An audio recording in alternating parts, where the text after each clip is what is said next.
দীর্ঘ ১৭ বছর নির্বাসন শেষে দেশে ফিরেছেন তারেক রহমান। মাতৃভূমিতে পা রেখেই রাজনীতিতে নতুন করে আলোচনার জন্ম দিয়েছেন তিনি।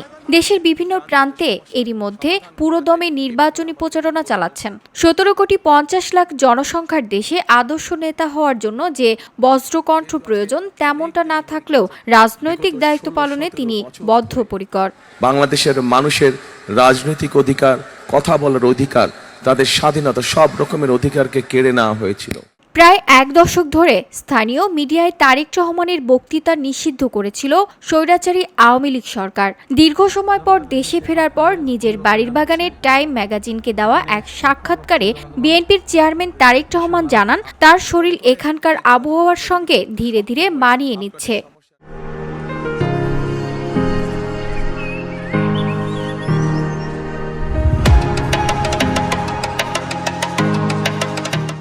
একই সঙ্গে তিনি বলেন, আমি আসলে কথা বলায় খুব একটা পারদর্শী নই, কিন্তু যদি আপনি আমাকে কিছু করতে বলেন আমি সেটা যথাসাধ্য চেষ্টা করি। তার এমন কথা থেকে বোঝা যায় তিনি আসলে কথায় নন, কাজকেই গুরুত্বপূর্ণ বলে মনে করেন।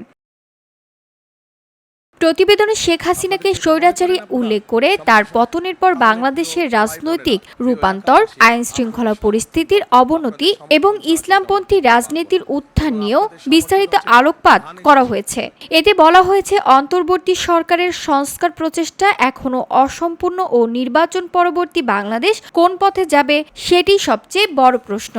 এই যে 5ই আগস্টের ছাত্র জনতা, ভিওডি বাংলা নিউজ ডেস্ক। উত্তরের অধিবাসীদের বিশাল একটি অবদান রয়েছে।